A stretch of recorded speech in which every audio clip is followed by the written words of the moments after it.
సరే ఇక్కడ మిమ్మల్ని బాధ పెట్టే ఒక ప్రశ్న అడుగుతాను. చాలా మంది అన్నారు, ఈ మధ్యకాలం అంటున్నారు, ఈ బ్రాహ్మణుల వల్లనే హిందూ సమాజం చెడిపోయింది. కొంతమంది బ్రాహ్మణులు 90% బ్రాహ్మణ వాళ్ళు 90%. ఒక 10% కరెక్ట్గా ఉంది కాబట్టి ఇంకా సమాజం ఇట్లా ఉంది. ఆదివారం నాడు గ్రామాల్లోకి వెళితే చిన్న చిన్న పిల్లలు బైబిల్ పెట్టుకొని చర్చికి వెళుతున్నారు. మనం వాళ్ళు అభినందించాలండి. ఏమాదన్నమాట అందులో ఏముందో లేదో అనవసరం. హిందువై పుట్టినవాడు నేను బ్రాహ్మణ్ణి, నేను చౌదరిని, నేను రెడ్డిని, నేను కమ్మని, నేను కాపుని వేసి పెట్టుకున్నటువంటి వీళ్ళు ఏ రోజన్నా భగవద్గీతను వీళ్ళ ఇంట్లో పూజించారా? భగవద్గీత చదవని వాళ్ళే సంఖ్య ఎక్కువ. క్రైస్తవ మతం ఎందుకు బజార్న పడింది ఈరోజు అంటే అగ్రవర్ణాల వాళ్ళు కన్వర్ట్ అయ్యి క్రైస్తవ మతాన్ని పాడు చేస్తున్నారు. వాళ్ళతోనే నిజమైనటువంటి ఇబ్బందులు వస్తున్నాయి. దరిద్రం. దేవాలయాలకి ధ్వజస్తంభాలు ఒక బ్రాహ్మణుడు కన్వర్ట్ అయ్యి ధ్వజస్తంభం పెట్టించాడండి నరసరావుపేటలో గుడికి.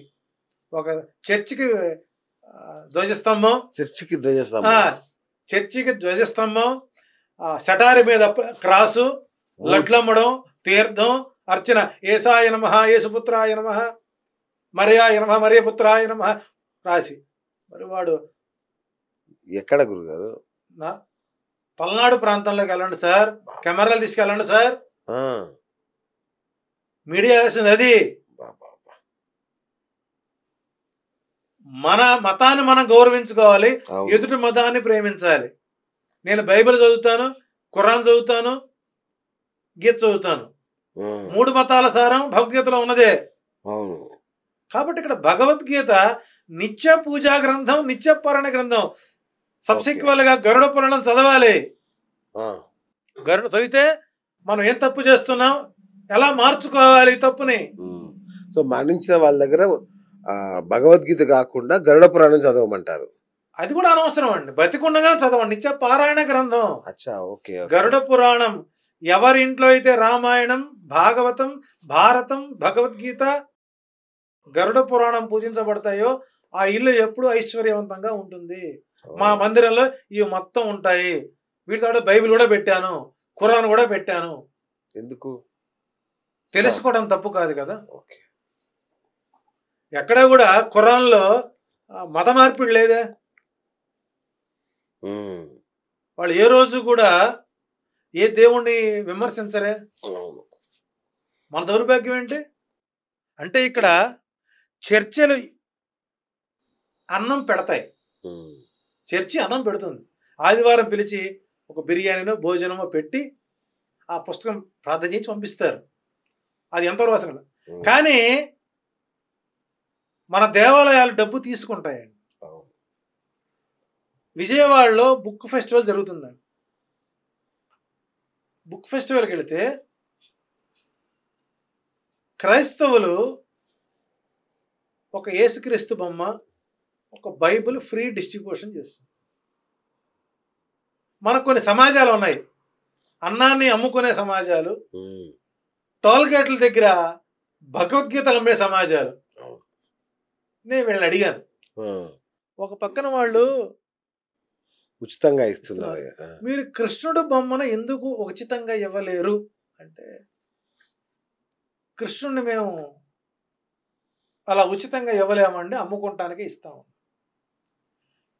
అదే ఇస్కాన్ వాళ్ళు నడి రోడ్ల మీద బస్ స్టాపుల దగ్గర భగవద్గీతలను అమ్ముతున్నారు. అడిగాను. అవును. శ్రీకృష్ణ భగవాన్ కా speech book sir 300 rupees only అన్నాడు. మీరు భగవద్గీతని 300 రూపాయలకు అమ్ముతున్నారా అని అడిగాను. కృష్ణుడు చెప్పినటువంటి వాక్యాలని మీరు 300 రూపాయలకు అమ్ముతున్నారా అంటే మీరు భగవద్గీతను అమ్ముకుంటున్నారా? ఇదే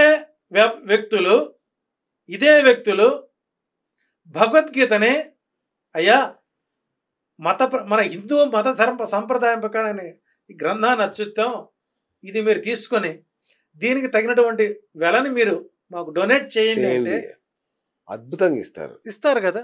మరి నువ్వు మత ప్రచారం మరి పుస్తకాలు అమ్ముకుని దేదారారు. ఎదుటి మతాల గురించి మీకెందుకు? మీరు చేసే ప్రక్రియలేంటి? సార్ అప్పుడు అట్లా అంటున్నారు కదా, పరమత సహనం అనేది లేకుండా పోయింది ఇప్పుడు తెలుగు రాష్ట్రాల్లో.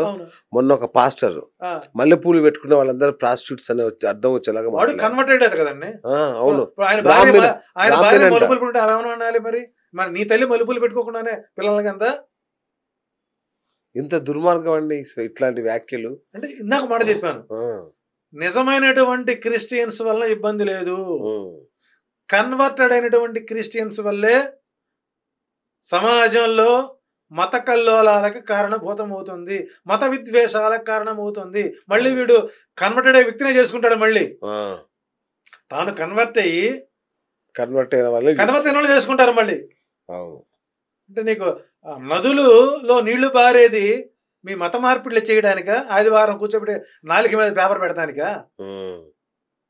మరి కృష్ణానది పవిత్రమైన నది కదా, నీ ఇంట్లో మురికాల పక్కన కూర్చోబెట్టి చేయించు.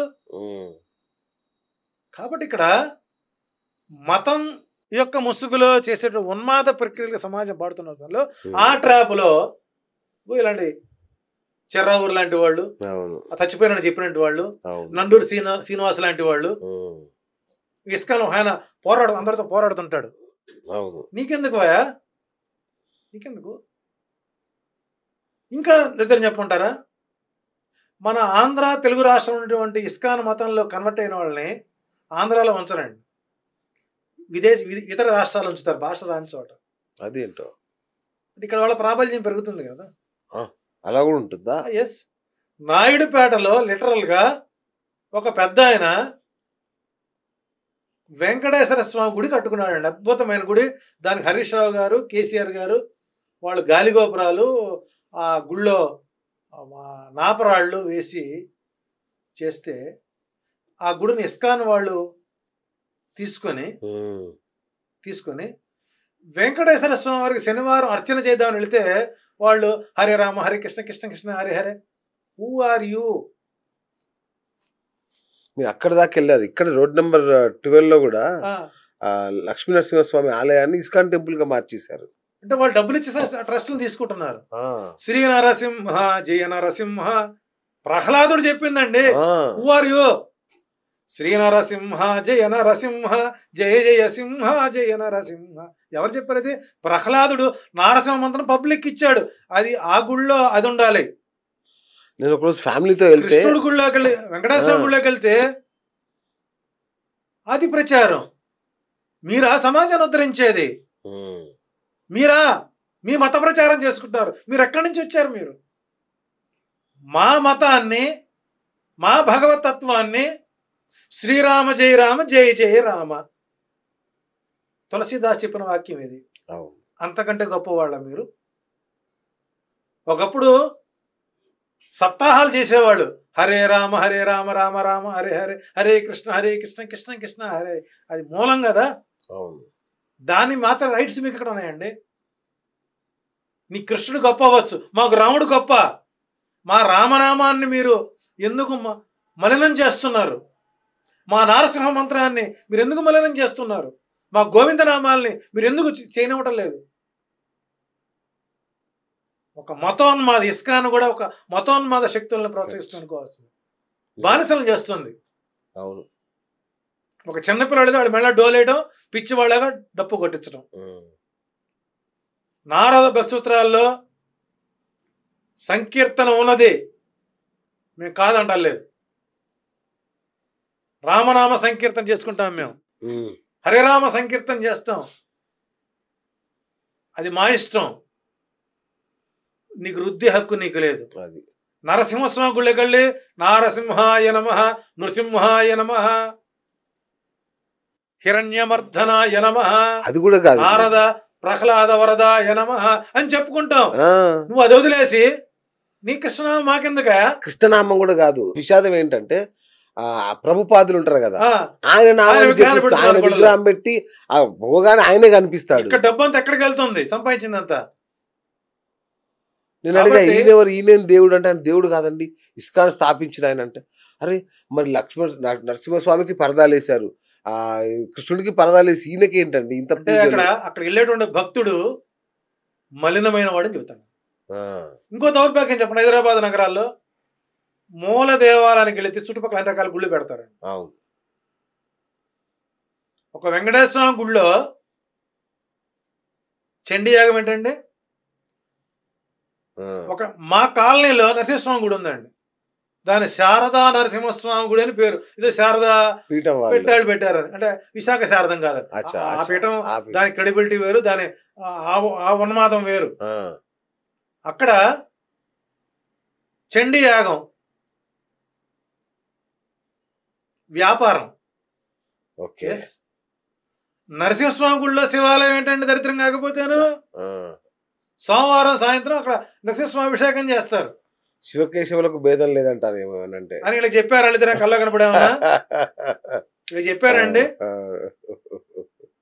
అంటే ఇక్కడ హిందువుల యొక్క మనోభావాలని, భక్తిని, ఆర్థిక పరమైనటువంటి కరెక్ట్ కొలమానం ఎప్పుడైతే చేశారో అక్కడ మరొక మతం ఉద్భవించింది. ఈ రోజున కొన్ని వ్యవస్థల్లోకి వెళ్ళిన వాళ్ళు వివాహాలు వదిలేస్తున్నారు, విడాకులు తీసుకుంటున్నారు. వాళ్ళలో టోటల్గా బ్రెయిన్ వాష్. వాడికి మాత్రం రాత్రికి ఏకాంత సేవ కావాలి. మీరు సంసారాలు చేయకండి, ఊరందరికి ఉల్లిగడ్డ వద్దంటే వీళ్ళకి మాత్రం రాత్రికి ప్రత్యేక పూజలు, ఏకాంత సేవలు, పగటిపూట ఏమో పాద పూజలు, మధ్యాహ్నం సెటిల్మెంట్లు, సాయంత్రం ఏకాంత సేవలు. వీళ్ళు మళ్ళీ ఆది గురువులు మనకు.